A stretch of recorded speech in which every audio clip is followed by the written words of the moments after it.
Olá pessoal, bom dia para todo mundo. Então, hoje a gente está dando início ao segundo dia do WorkUp, né, o Workshop em Computação Aplicada do INPE.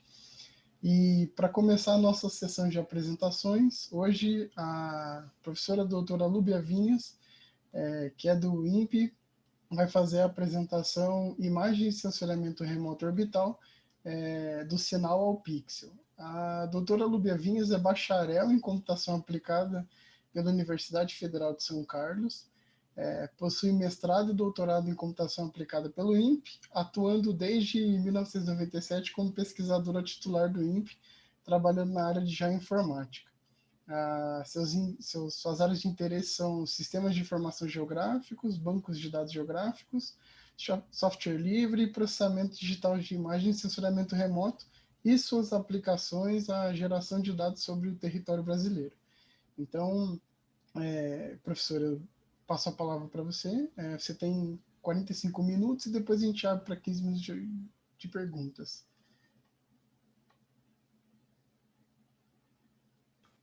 Professor, rapidinho, só atrapalhando a senhora, a gente tem que anunciar os vencedores de ontem, né, Felipe?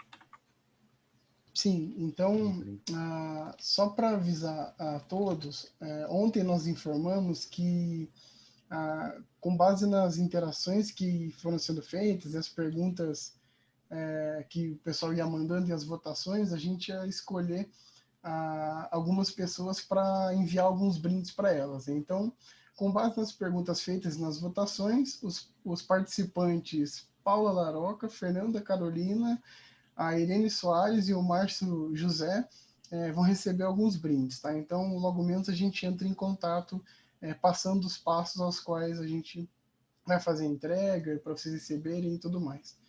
E aí, só para frisar, esses brindes variam entre powerbanks, canecas estilizadas da computação aplicada do INPE, pendrives e blocos de notas e garrafas, tá? Então, essa é a categoria dos brindes. Então, agora a gente pode ir para a apresentação. Bom, então, como eu estava dizendo, bom dia a todos. Acho que todos os alunos da CAP me conhecem. O meu nome é Lúbia, eu sou docente da CAP, sou servidora do INPE na área de observação da Terra, na Coordenação Geral de Observação da Terra, e trabalho com várias coisas, todas relacionadas à geoinformática, agora mais recentemente um pouco também com sensoriamento remoto, e já há algum tempo também que acompanho a parte de geração de imagens do INPE. Então, a proposta hoje era falar um pouco sobre um pouco para vocês sobre as atividades de geração de dados, de geração de imagens, né? Porque como é que surgem as imagens? Então é isso que eu vou, essa ideia, né, dessa apresentação, que eu espero traga algum conhecimento novo para vocês, tá? Bom, primeiramente, né, o que é a definição de sensoriamento remoto? Né? Sensoriamento remoto trata-se nada mais, nada menos que a aquisição, né, a medida de alguma informação sobre um fenômeno, um objeto, um material, sem que a gente tenha contato direto com ele. Então, o sensoriamento remoto ele pode ser feito por sensores a bordo de diferentes plataformas, como satélites, como aviões, né? Mais particular aqui, a gente está falando do sensoriamento remoto orbital, ou seja, aquele cujos dados são obtidos através de sensores e câmeras a bordo de satélites que orbitam a superfície terrestre. No caso em particular, definindo um pouco mais isso, em particular eu estou falando dos satélites que contêm instrumentos do tipo óptico, ou seja, que são sensores passivos, eles dependem de uma fonte de iluminação, o Sol, essa energia eletromagnética é refletida, volta, o satélite então mede esse retorno da energia eletromagnética do Sol refletida nos alvos na Terra. Esse processo de geração de imagens, então, de uma maneira mais ampla, ele começa lá na engenharia de satélites, que vai especificar tanto o veículo, o satélite, como que ele funciona, as características dele, peso, massa, o que ele vai fazer, qual é a carga útil dele, ou seja, quais são os instrumentos que serão colocados a bordo desse satélite, a que altura ele vai ser colocado, qual é a taxa, a órbita dele. E aí, depois disso tudo especificado num ambiente de laboratório, de engenharia, de teste para ambiente espacial. Se a gente não estivesse no mundo virtual, vocês estariam no LIT, que é o Laboratório de Integração e Testes do INPE, onde esses instrumentos são testados para o ambiente espacial, que ele tem que ter um instrumento para sobreviver no ambiente espacial é muito diferente do que um instrumento para viver no nosso ambiente aqui, mais na atmosfera aqui da Terra, embaixo. Depois ele é lançado por um veículo lançador, entra em órbita, e a partir daí a gente começa a ter acesso a esse resultado, esse produto que são as imagens. Nesse exemplo aqui, é o satélite Sentinel-2, e uma imagem do Sentinel-2 da região é uma região do Pará, né? Perto da APA, dentro da APA Jamanchim, e a gente consegue ver essas coisas, floresta, desmatamento, até foguinho, incêndios em áreas já desmatadas. Né? Essa imagem é de junho de 2019. Em particular, eu vou falar, então, sobre o ponto de vista do que eu conheço um pouco, que é a experiência do INPE. Então, o INPE, o satélite que a gente tem de observação da Terra, são satélites da missão CIBERS. O CIBERS quer dizer China Brazil Earth Resource Satellite, é um programa conjunto do Brasil com a China, onde o INPE é a organização brasileira nessa parceria. Nós estamos hoje com o 5º satélite da série, ele se chama CIBERS 4A, ele é uma duplicata do CIBERS 4, os dois estão em órbita, e a gente administra com a China essa missão, esse satélite. Então, aqui o exemplo é uma imagem da câmera da UPM, do CIBERS 4A, uma composição colorida, que, aliás, coloco aí para o Felipe, o Adriano, uma pergunta. Quem sabe onde que é essa imagem? De onde que é essa imagem? Então, vocês têm aqui a visão geral, e aqui é a visão de um detalhe, mas tanto a visão geral quanto o detalhe já torna facinho descobrir de onde que é. No final, quero ver quem sabe. Bom, então tudo, a parte da engenharia eu não vou falar, né? O que a parte da engenharia no INPE, ela é feita pela coordenação de engenharia, com o suporte da coordenação de observação da Terra, no sentido de definir, especificar a carga útil do satélite, quais são as câmeras, e antes que isso, qual é a missão deste satélite? Né? Ele vai obter dados para quê? É para observar meio ambiente? É para observar oceano? É um satélite meteorológico? Ele é voltado tipicamente para desastres? Ou ele é para observar a cobertura do solo? Então, esse conceito mais amplo de missão vai até o que você vai fazer com as imagens que esse satélite vai gerar. E aí, porque isso influencia no sensor que você vai ter, influencia nas cargas úteis que você vai ter, na forma de controlar o satélite, né? Quem vai ser o operador, porque se você tiver um satélite militar, o operador vai ser uma organização militar, provavelmente, né? Então, feito tudo isso, decidido tudo isso, define-se qual vai ser o veículo lançador. O Brasil não tem veículo lançador, então o CIBERS ele é lançado com um veículo lançador chinês chamado Longa Marcha, a partir da base de Taiwan, na China, que fica a mais ou menos 500 quilômetros de Pequim. O Cibers 4A ele foi lançado no dia 20 de dezembro, né, um pouquinho depois da meia-noite. Aqui tem o link para o vídeo do lançamento. Quem quiser olhar lá, é sempre divertido, né, porque tem aquele impacto, né, o barulho e tal. E aí o lançador, ele tem 3 estágios, ele é aquela coisa que a gente sempre vê em filme.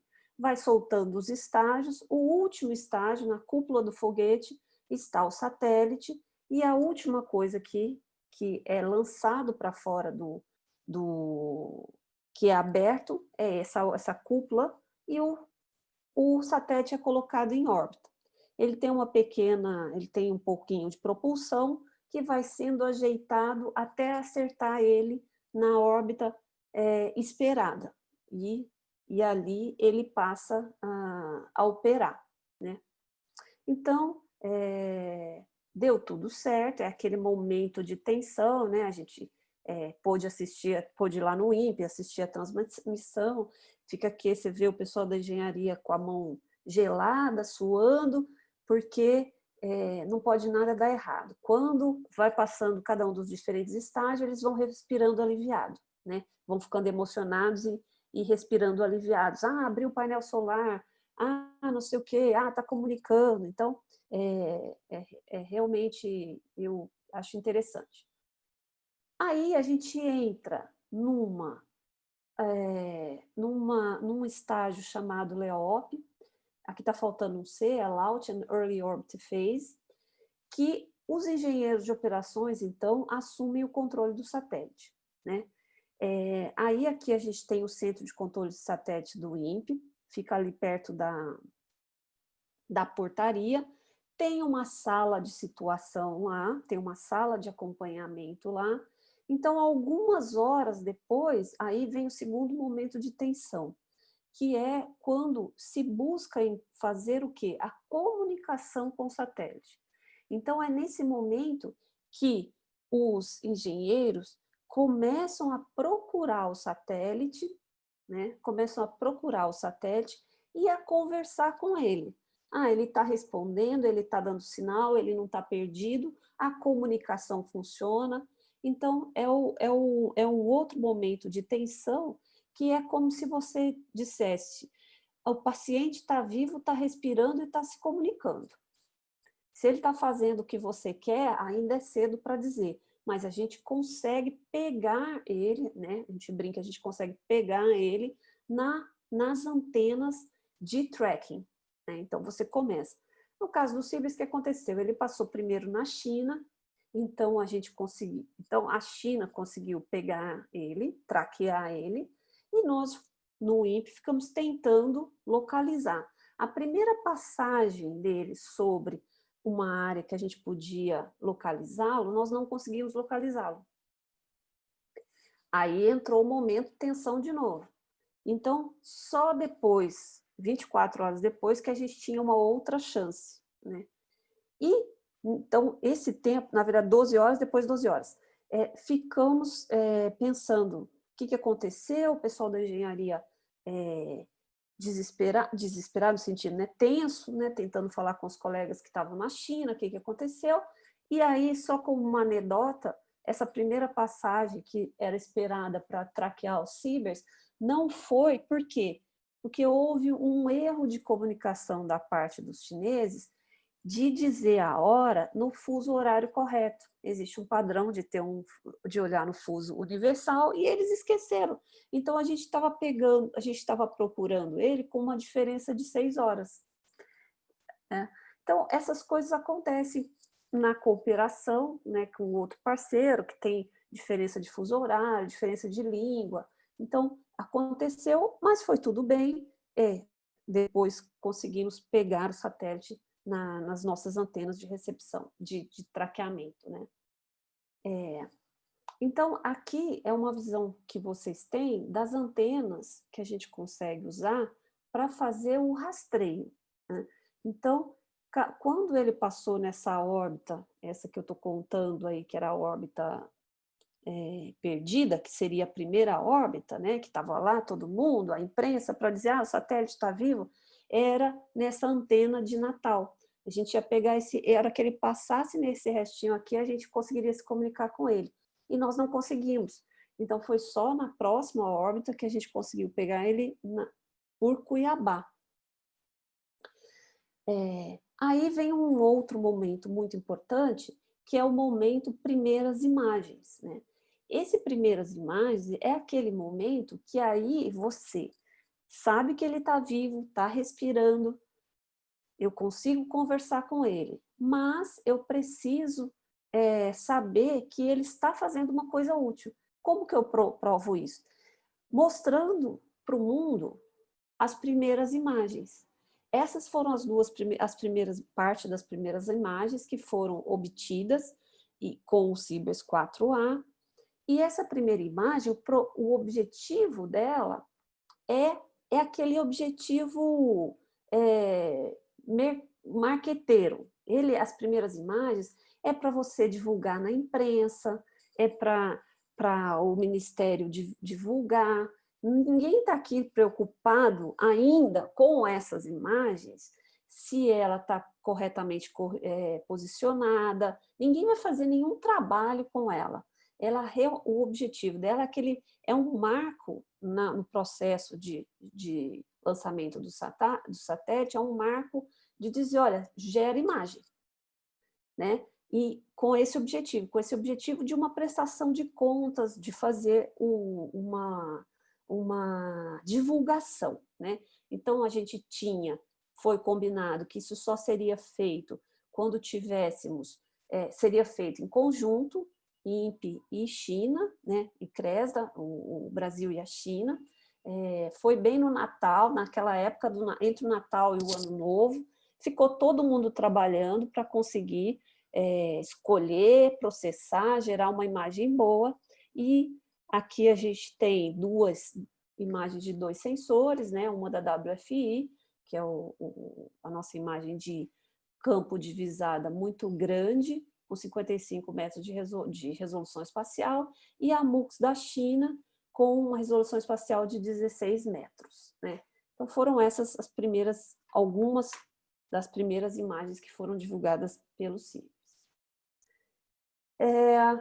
O nosso parque de recepção no INPE, ele está distribuído entre duas facilidades, né? A gente tem dois sítios.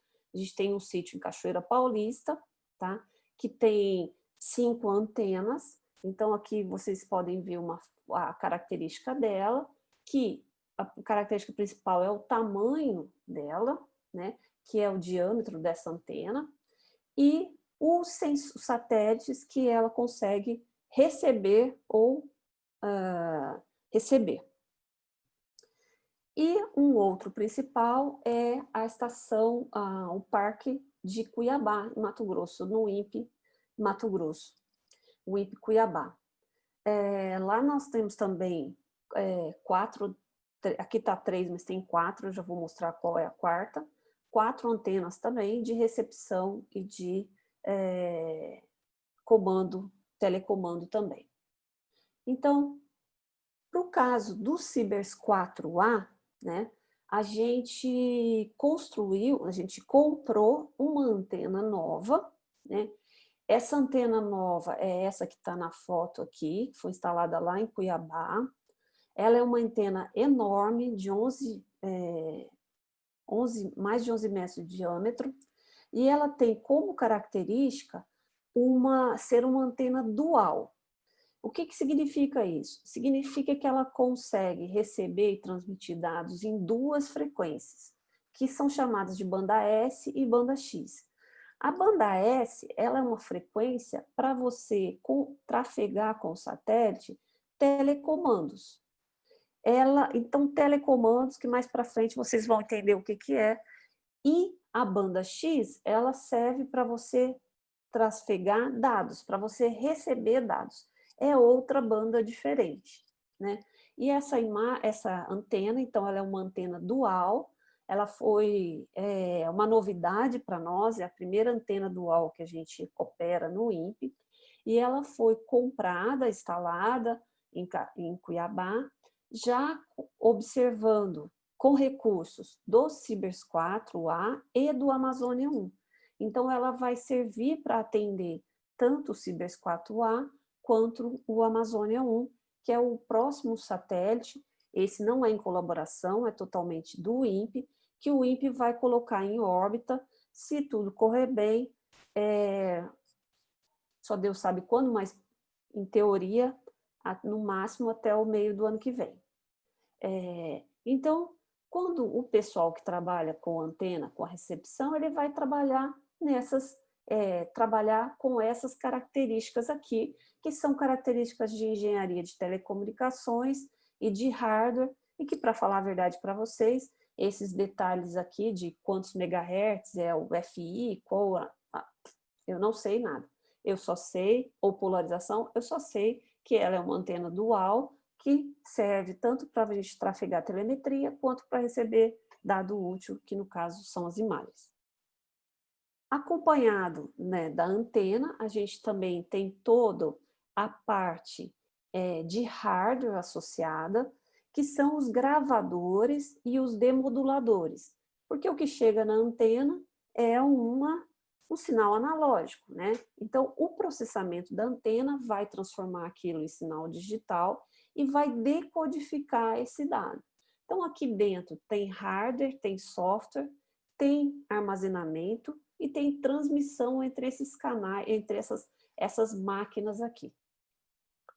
Isso está instalado lá em lá em Cuiabá, e tem as versões correspondentes aqui em Cachoeira Paulista também. Então, é uma solução de recepção, né? É uma solução de recepção que quem administra esse tipo de infraestrutura adota e toca. O sistema de recepção lá, então, ele tem 2 gravadores, sistema de recepção não. O Cibers, ele tem 2 gravadores de bordo, né? Ele tem um gravador de telemetria de serviço e tem um gravador de imagens. A gente acompanha aqui 2 passagens diurnas. Então, se é uma passagem diurna, nós conseguimos fazer o imaginamento real, em tempo real, que vai dar duas quantidades de 56 gigabytes e 2 passagens noturnas. Nas passagens noturnas, então, se faz o descarregamento do dado de telemetria, de serviço, e também de imagens gravadas, né? O que nós estamos trabalhando é com um total de 1 terabyte a cada 6 dias, dos dados do Cibers. Aí entra o sistema de processamento, que a gente chama, que é o sistema que vai transformar esse sinal analógico em digital e gerar as imagens, né? A partir do Cibers 3, né, o INPE, alguém tem que fazer esse sistema. Esse sistema é software, gente, é um software que vai trabalhar integrado, vai receber o que é armazenado na antena, decodificar para gerar a imagem. O INPE já, no Cibers 1, foi uma compra de um software fechado, e depois foi feito, não me lembro direito, mas acho que no 2 foi feita uma solução. No 3, o INPE passou a contratar na indústria, é um processo de licitação, é uma coisa super específica, né? O desenvolvimento e a compra desse sistema, né? Atualmente, nas últimas, do 3, no 4 e no 4A, a gente está usando, né, tem usado esse sistema, que é chamado MS3, Multi-Satellite Station System, que é um software desenvolvido por uma empresa do Rio de Janeiro, chamada AMS Kepler, que entrega, então, faz esse sistema com propriedade intelectual do INPE, com dado aberto do INPE e a autoria deles. Para falar a verdade, propriedade intelectual eu não sei, tá? eu sei que a gente tem acesso ao dado, ao código aberto, né? E, na verdade, no começo, isso foi uma coisa bem mais parceira, era um desenvolvimento conjunto para ser gerado, e agora é um sistema que ainda também está sendo usado para o 4 e está sendo usado, será usado também para o Amazônia. Aqui é um processo bastante detalhado, mas exemplificando é isso. Você tem aquele tanto de bit, ele vai ser sincronizado para ver se houve perda, se não houve, acertar os bits direitinho para FOSSAR, e aí ele vai gerar esse dado gralha que eles chamam, tem é um acrônimo isso aqui que eu não vou não vou saber qual que é, até chegar no dado. Por que isso aqui é necessário, né? Porque a câmera que vai no satélite, ela é uma câmera, ela é formada por detectores.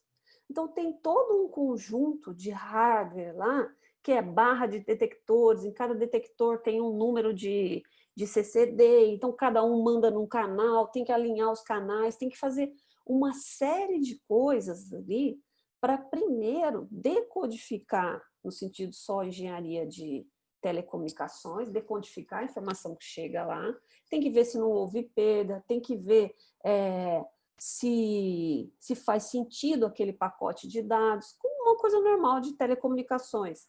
E depois tem que fazer a decodificação disso em arquivos que são brutos para gerar a imagem. E aí, para gerar a imagem, vão entrar outras coisas que eu vou mostrar mais para frente. Então, esse nível 0 aqui, na verdade, ele é só o nível de ter a recepção do sinal, transformado em sinal digital e organizado esse pacote de dados. A partir dele é que ela vai ser trabalhada. Vai ser trabalhado para quê? Para o ser utilizado junto com outros dados auxiliares para gerar as imagens que a gente vai usar. Como eu disse lá na telemetria de serviço, né, o sinal da imagem ele é precedido por uma série de informações referentes àquela aquisição. Esses parâmetros a gente chama de dados de sistema. Então, através desses dados de sistema, se faz uma primeira localização da imagem.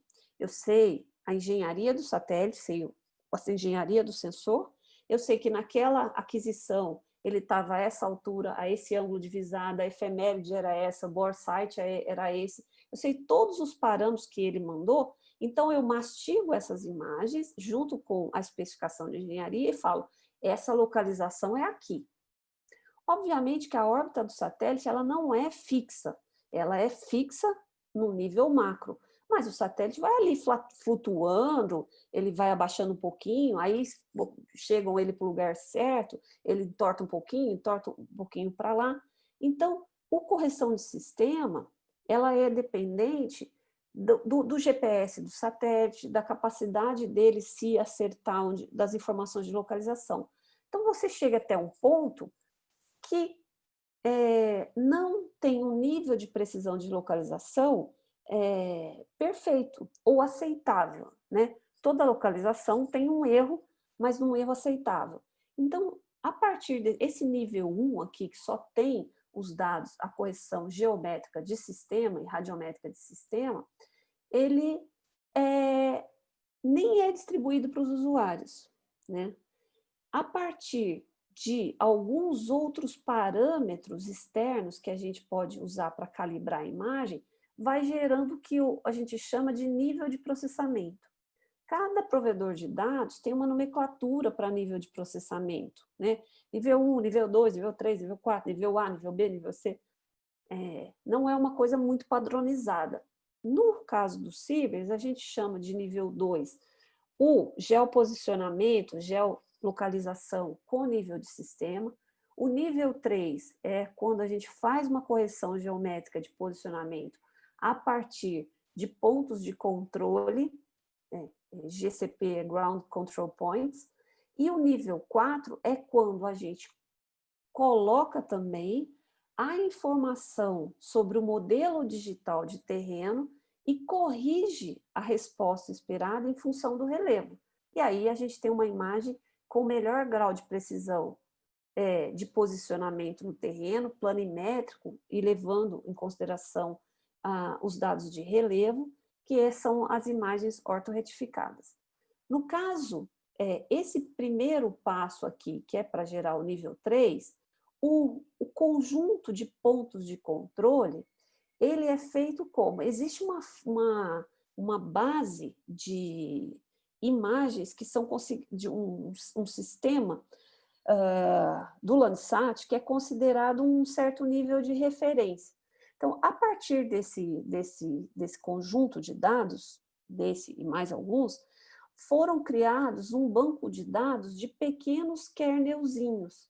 São pedacinhos de imagem aleatórios, com feições definidas, e o nosso sistema de processamento, o que ele faz? Ele faz o casamento automático de feições. Então, é como se você estivesse esticando uma barraca no terreno, né? Você tem que colocar aqueles ferrinhos, né? Então, você vai lendo lá, e tem um X no chão. Então, esse ferrinho vai aqui, põe para cá. Esse aqui vai aqui, põe para cá. Esse aqui vai para cá. Ela vai se esticando. É assim que funciona o registro por ponto de controle. Mas o que eu queria falar é que no nosso caso, a gente faz de maneira automática a partir desse banco de kernel. O dado de modelo digital de terreno, a gente usa os dados do SRTM, do radar a bordo da missão Shuttle, né? Que ele tem um modelo digital terreno para o mundo todo. Então, isso aqui é tudo automático no processo de geração de imagens. Então, no melhor caso, você vai ter a imagem nível 4. A imagem nível 2, tá? A imagem nível 2, ela é disponibilizada para o usuário quando não se conseguiu gerar no nível 4. E a nível 3, nós não estamos nem disponibilizando para o usuário. Ou é nível 2 ou é nível 4, né? Por que não consegue gerar nível 4? Porque às vezes você não consegue gerar nível 2 correta. Por que você não consegue gerar nível 2 correto? Porque se você tiver em imagens com muitas coberturas de nuvem, muita cobertura de nuvem, você não acha correspondência, você não tem esses kernels de ponto de controle para aquela área. Porque, lembra, é um registro automático. É como se o algoritmo que ele está fazendo. Esse pedacinho de imagem casa certinho com esse pedacinho de imagem. Então, esses dois pixels são equivalentes. A localização do pixel de referência é tal, então, na imagem de ajuste vai ser tal também. Então, depois vocês vão ver onde que vai aparecer esse nível de processamento, mas só mostrando para ele aqui. Bom, então volta aqui pelo nosso fluxo de trabalho. A segunda, já tivemos o lançamento, já tivemos o LEOP, já tivemos as primeiras imagens, agora a gente entra numa fase de comissionamento. Esse período de comissionamento faz parte de qualquer lançamento de satélite, faz parte de qualquer missão, e ele é um período onde é feita uma avaliação sistemática das imagens e você vai extraindo parâmetros para alimentar aquele sistema de geração de imagens, para calibrar o sistema de geração de imagens, ajustar parâmetro de configuração do satélite, das câmeras. Então, você vai... É um período bastante intenso de avaliação. Você vai avaliando sistematicamente, fazendo métodos para que você depois possa não só melhorar a qualidade das imagens a partir desse ajuste de parâmetros, de configuração do satélite, das câmeras e do sistema de processamento, como você também está preparando o seu sistema de solo todo para receber, você tem informações de volume, você resolve problemas que ainda não resolveram, você tem esse ajuste entre câmeras, barramentos e CCDs, né, e células sensoras de casa para alinhar. Então, aqui é só um exemplo, né, de uma coisa de um parâmetro que vai sendo calibrado para, por exemplo, tirar essa mancha preta aqui, que é uma intersecção entre sensores. Então, O comissionamento, ele é muito necessário. Ele é uma atividade que pode levar de 3 a 6 meses, depende da sua capacidade, do seu sistema, do seu satélite. Nós terminamos o comissionamento do Cibers algumas semanas atrás. E como que ele é terminado? Ele é terminado, o satélite passa por uma banca de revisão de prontidão operacional, né? Então, são convidadas algumas pessoas especialistas, se faz esse relatório, né, público, né?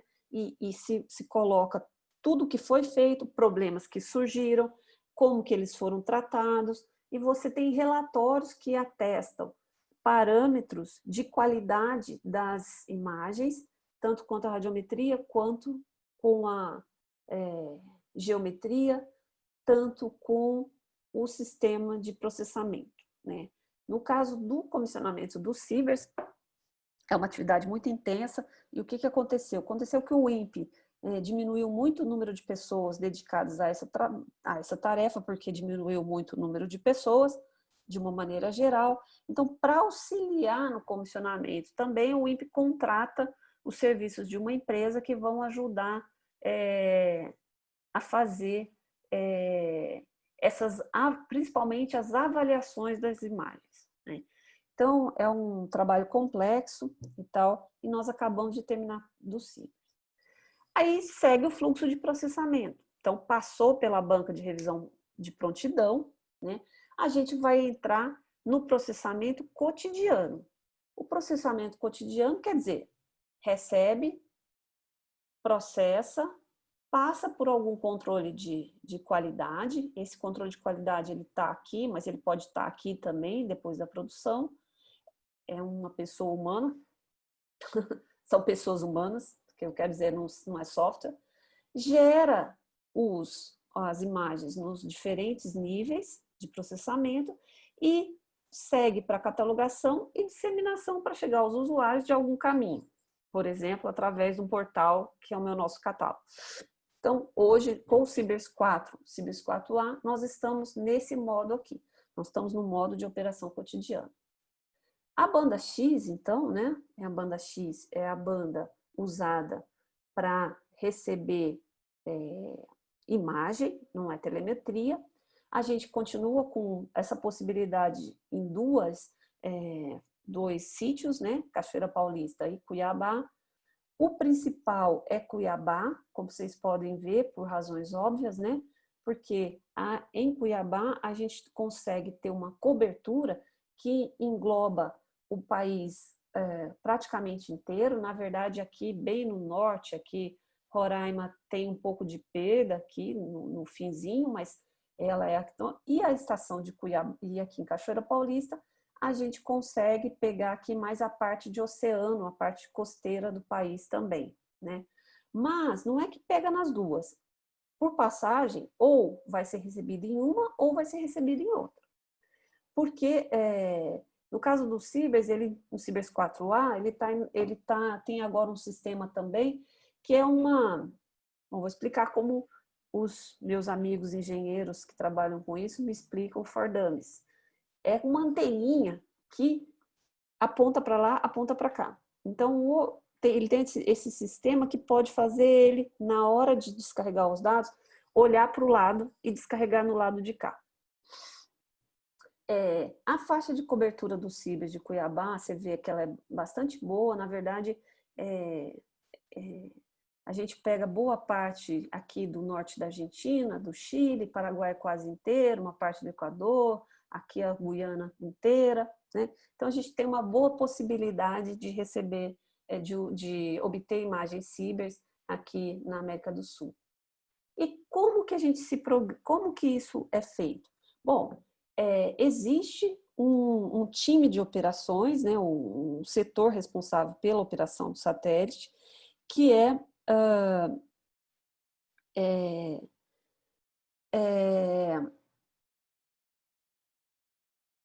tá. Então, só estou propondo aqui. Que é do Centro de Rastreio e Controle, é o COCRC lá, e que ele, então, avisa a quem está controlando o satélite qual é programação preliminar, né? A programação preliminar programada para o Cibers, mais ou menos semanalmente, mais ou menos para uma semana. Por que ele está mandando essa imagem? Porque no caso da missão Cibers, né, a definição é o seguinte: quando o satélite entrar em modo operacional, né, que foi feito agora, nos próximos 7 meses, a partir dessa data, o controle do satélite é da China. Então, são os nossos parceiros chineses que telecomandam o satélite. A gente só pede, mas é a estação chinesa de comando e controle que manda a telemetria para o satélite. A partir daí, a gente vai ficar com 10 meses fazendo isso, os 7 meses a China, aí 10 meses o Brasil, aí depois 10 meses a China, 10 meses o Brasil e assim por diante, vai se alternando. Então, nós estamos na fase onde que nós pedimos aos parceiros chineses, eles têm o controle do satélite e eles fazem a programação. O que é essa programação? Nada mais que uma planilha Excel que diz, olha, qual é o satélite, o que vai ser já? É transmissão de dados de serviço, é playback, é gravação, quais são as cargas úteis que vão ser usadas, em que órbita que vão ser ligadas, as câmeras que vão ser ligadas, se ela é prioritária, se ela é de rotina, né? E onde que ela vai, quem vai ser a recepção, a estação de recepção. E isso, então, começa a rodar de maneira normal. Apesar dessa programação ser semanal, né, lá em Cuiabá, os técnicos operadores da antena, eles, 1 hora antes de cada passagem, eles definem para onde vai apontar a antena. Isso aqui é uma programação preliminar, mas eles todo dia, em cada passagem, 1 hora antes, eles têm que olhar exatamente para onde apontar a antena, se vai dar conflito de passagem, por exemplo, se naquela hora eles vão ter que receber Cibers e receber ResourceSat. Então, eles têm uma escala de prioridade quando dá conflito. Então, é uma operação que roda 365 dias por ano, roda em turnos, tem os operadores escalados em escalas de 6 horas para fazer esse acompanhamento. O que o operador vê lá, né, no caso do nosso sistema de recepção, que foi feito até para otimizar software, né, então ele pode até, a nossa estação de processamento, ela até roda nessas malinhas aqui, é um Linux, né, um computador Linux que pode ser até colocado nessas malinhas e plugado numa antena fora, qualquer, né?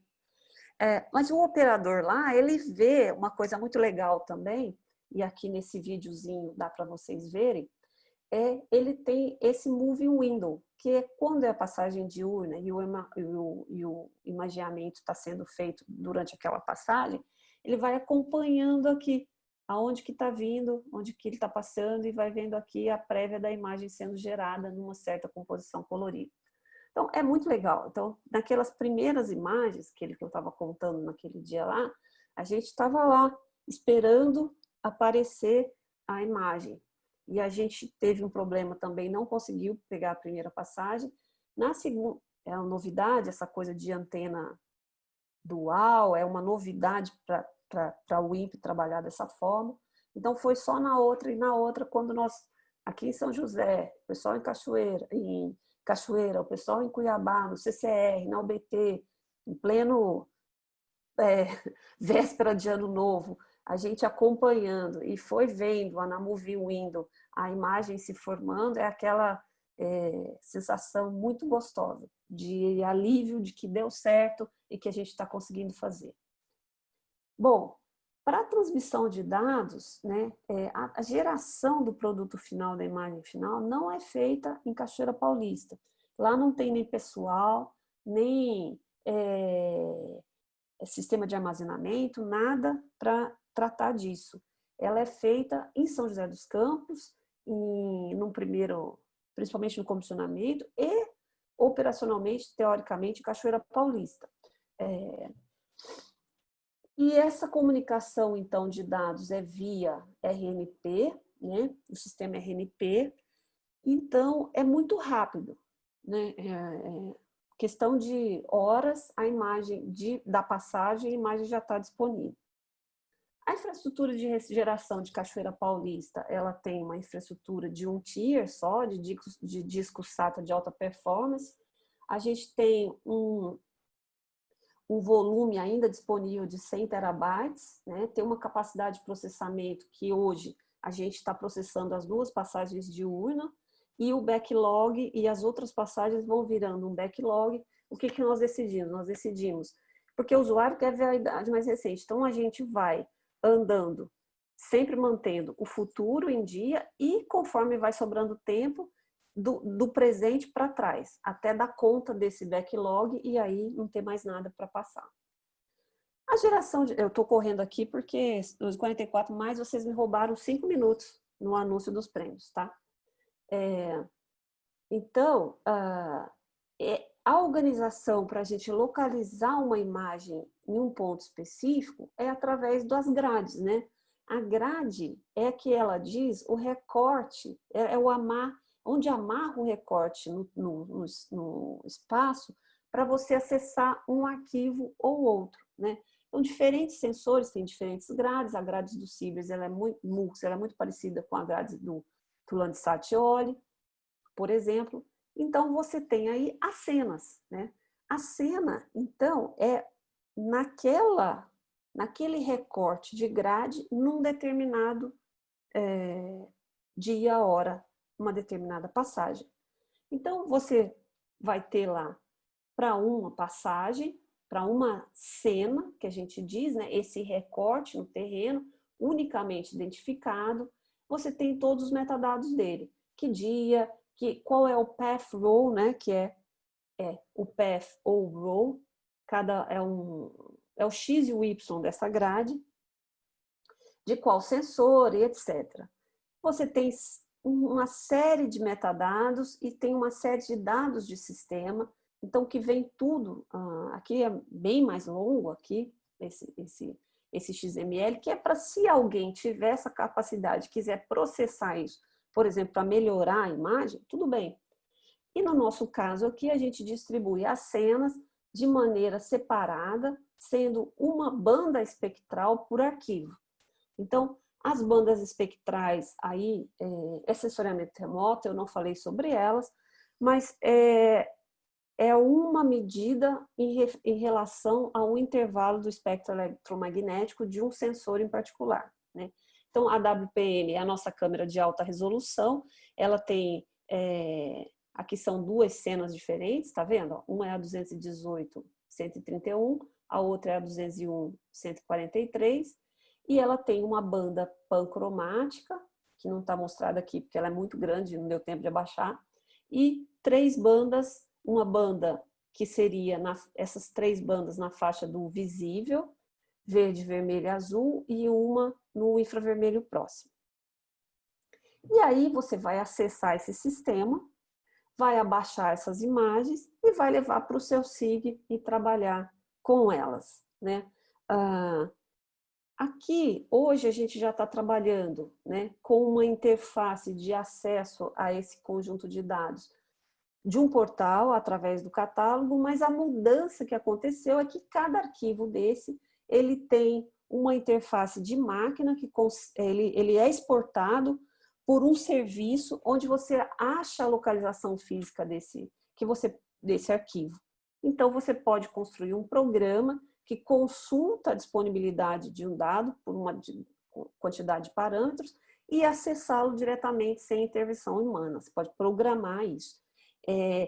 Vai ter outra palestra, ou já teve, não me lembro, sobre o cubo de dados, onde essa coisa do stack vai ser mencionado e tal. Uma coisa legal também que eu queria usar para terminar é que quando você é dono do satélite, uma das coisas boas que você tem, dono, entre aspas, né, é que você pode programar aquisições especiais. Então, a aquisição rotineira, né, que é sobre o território brasileiro, é o que a gente faz, né, sobre aquela... Mas a gente pode programar aquisições especiais. Por exemplo, aqui a gente programou, está programada uma requisição, né, atendendo a um pedido do International Charter Space in Major Disasters, sobre uma área de tufão no Japão, né? Então, ele vai programar qual que é, aí é recording, o mode é recording, né? Então, ele vai gravar no gravador de bordo e vai fazer o download depois, e você depois, através dessa alternativa, você vai contribuir para alguma atividade. No caso do desastre aqui, por exemplo, aqui é uma imagem Cibers 4, né, que da inundação no Sudão, né, que foi usada para gerar um produto que pode ser usado para operações de resgate, para operações de avaliação de tamanho, e etc., dentro de uma cooperação internacional chamada International Charter Space in Major Disasters. Eu tinha muita coisa para falar, mas eu ultimamente não estou conseguindo ser tão rápida na coisa. Então, eu fui só até um ponto, né? A partir das imagens de nado bruto, o que nós trabalhamos agora no INPE, né? A geração de produtos. Tem muitos outros produtos que podem ser gerados a partir dessas imagens e que a gente pode gerar aqui, acrescentar correções super necessárias, como correções atmosféricas, para gerar reflectância de superfície, ou seja, uma imagem onde você compensa a interferência da atmosfera, dos componentes que estão na atmosfera, que estão prejudicando, que fazem com que o dado que você mede não represente exatamente a reflectância daquele alvo se a atmosfera não tivesse poluída com vapor de água, com criar máscaras de nuvens, criar outros índices, como o índice de vegetação e outros índices de interesse. Aí já entra num outro nível de processamento que eu não mencionei aqui. Eu queria mais mesmo era ter essa ideia de vocês, assim, da cadeia de processamento do INPE. Por quê? Porque bem ou mal, né, gente, a gente tem uma oportunidade muito grande. A gente faz o satélite, a gente coloca em órbita, a gente usa as imagens, a gente cria as aplicações, e todos têm trabalho de computação aplicada, trabalho acadêmico em várias fases dessa. Então, eu queria passar para vocês essa oportunidade, né, que vocês estão tendo na CAP de estar inserido numa instituição que domina esse processo todo, tá? Eu fico à disposição agora para tirar dúvidas de vocês. Então, obrigado, professora, pela apresentação. Antes de ir para as perguntas que o pessoal fez no slide, só respondendo a pergunta que você fez lá no início, várias pessoas no chat responderam que aquela região que você mostrou é a região de São Sebastião, Ilhabela, litoral norte de São Paulo. Então, o pessoal comentou sobre isso. Tá certo. É o canal de Ilhabela, ali é a refinaria, não é refinaria, né? O terminal de abastecimento da Petrobras. À direita está a Ilhabela, à esquerda está o Continente, a Petrobras, ali de Ilhabela. Mas é fácil, né? Aquelas bolinhas redondinhas lá, já dá para ver que são os tanques da Petrobras. Sim. E a Ilhabela é muito característica.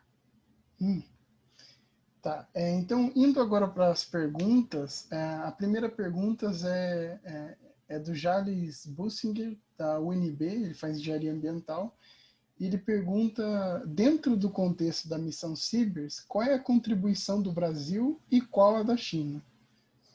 Tá. Bom, a contribuição teórica é 50%, 50%. Cada um dos países contribui com 50%. 50% do lançador, 50% do desenvolvimento.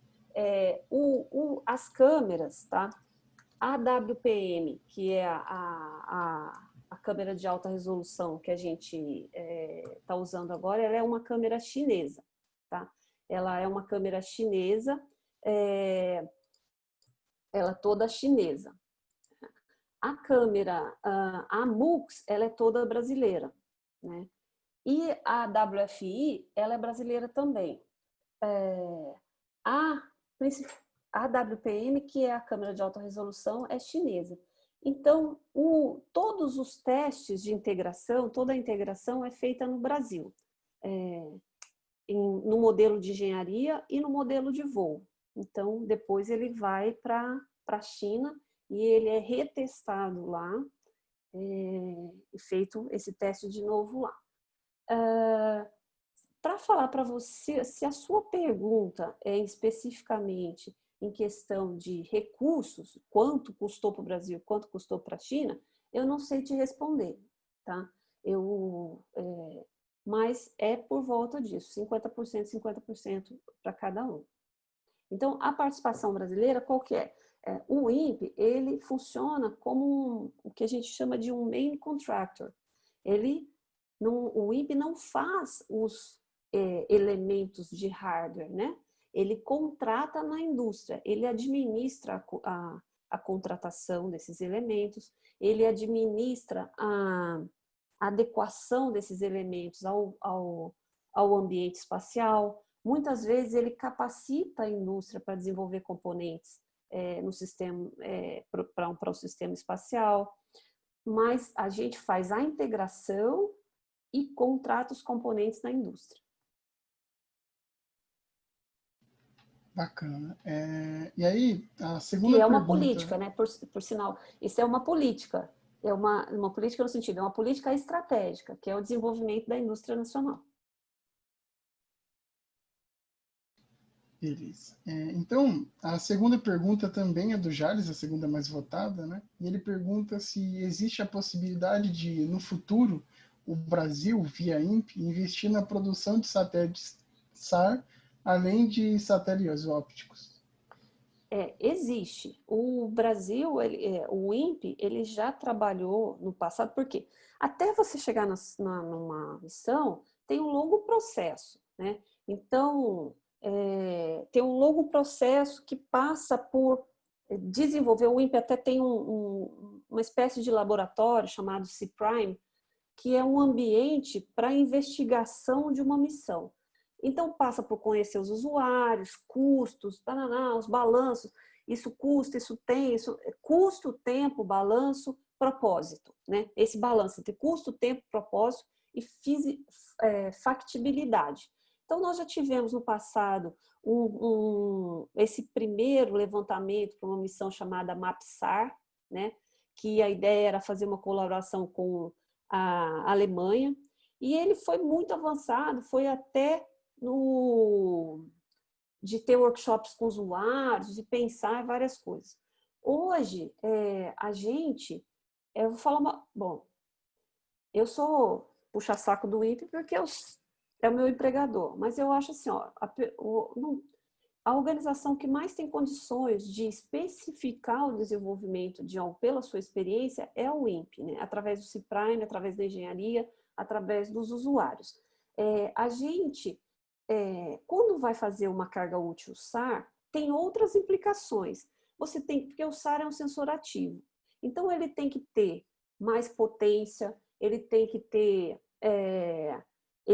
hardwareisticamente, está preparado, tem que ter antena, o tamanho da antena, porque ele emite e recebe.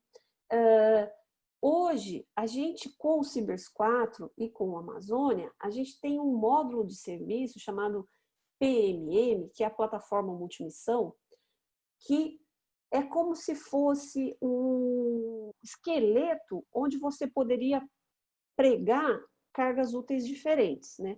Então, já se teve muita discussão de usar a WPM para colocar uma carga SAR, inclusive com colaboração com a Argentina, para uma área específica de oceano, que era uma missão que teve o nome de Sabiamar. Já se teve conversas com os chineses para tentar tentar fazer o próximo o Ciber 5 ser com uma missão SAR. Então, do ponto de vista técnico, o INPE tem condições de alavancar uma missão SAR, sim. Agora, tem que acertar o outro lado, especialmente os recursos e o engajamento político, né, de financiadores, do governo, da EB, de fazer essa missão. Vai demorar mais ou vai demorar menos, conforme a nossa capacidade de recursos, porque recursos, tanto financeiros quanto humanos, né? Você vai ter que ter engenheiros, você vai ter que ter gente trabalhando nisso. Então, simplificando a minha resposta, eu acho que o INPE tem toda a condição técnica de planejar, especificar, contratar, desenvolver uma missão SAR. Ela já, por experiências passadas, como essa que eu comentei com vocês, mas não tem nada no horizonte de que isso seja feito, no horizonte curto, se nós considerarmos isso. Considerarmos que tenha alguém, o Brasil, o Ministério, a EB, que determine que isso é uma coisa estratégica e que apoie com o aporte dos recursos necessários para que isso seja feito. Não sei se eu respondi, mas... Certo. Eu acho que Felipe, só uma coisa. Dessas palestras virtuais, não, às vezes a gente não consegue responder tudo, né, e tal. Mas todos vocês sabem que meu e-mail é lubia.vinhas@imp. Eu coloco ele à disposição para que quem quiser perguntar outra coisa, qualquer coisa, não acho que é bobo, acho que é complicado, acho que não tem importância, acho que é difícil. Se você me mandar pro meu e-mail, eu me comprometo a responder, só não me comprometo com o tempo. Mas por e-mail, 1 hora eu respondo. Não é tão longe assim. Se eu não souber, eu vou procurar saber. Se eu tiver alguma coisa para contar, eu aponto. Então, se alguém teve alguma dúvida que não conseguiu falar ou não teve tempo de falar, fique à vontade para mandar por e-mail que eu me comprometo a responder. Certo. A gente também colocou o e-mail no chat, então quem precisar já está mais fácil ali para pegar. Então, eu acho que a gente pode encerrar essa apresentação. Novamente, eu gostaria de agradecer a professora Lúbia pela apresentação. E agora a gente vai para o intervalo, voltando a 10h15 para a próxima apresentação. Então, Tá bom. obrigado. Tchau, um abraço.